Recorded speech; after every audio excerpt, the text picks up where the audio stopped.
Oh guys, tips para maghuli ng kuton.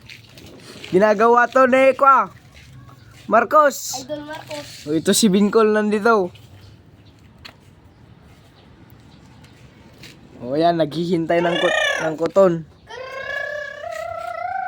Yung pakat niya. Baka may Ito pumunta. ang ginagawang pangtiliw ng manok. Kung hindi manok, chicken. Chicken.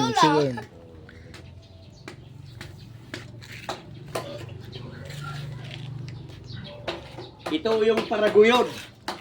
Ito yung paraguyod. Ang laad. Nilad.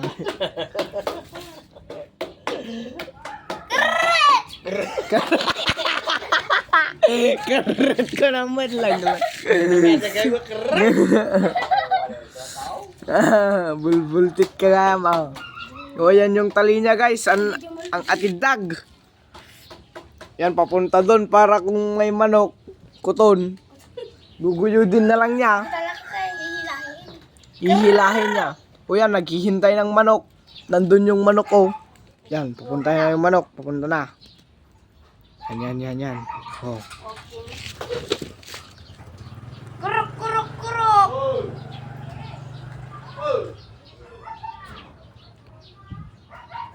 Kasi hinihintay niya lang, guys, para nandyan yung manok. Hintayin niya lang para may tinola. Yan yung parahila, nag-aantay. Bising-busy. Yan eh. Bising-busy. Yan na, papunta na yung manok, guys. Makain para hindi pachill lang to eh, para hindi. Yan na siya, guys. Oh, palapit na. Diyan na. Ay, may tinola kami mamaya. Ang sarap nito, guys. Joke lang.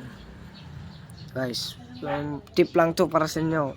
Paano maghuli ng manok. Ito yung tagahila, guys, oh. Yan na.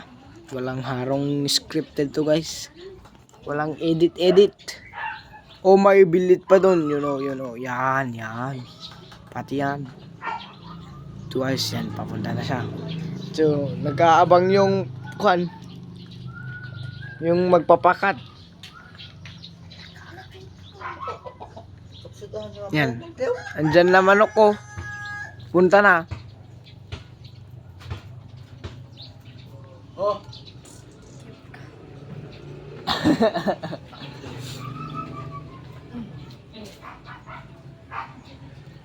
Yun na, guys, yun na. Pag hinila niya yan, tatakob yan. Para matiliw yung manok. Yan na. Punta na. Oh, naman! Sayang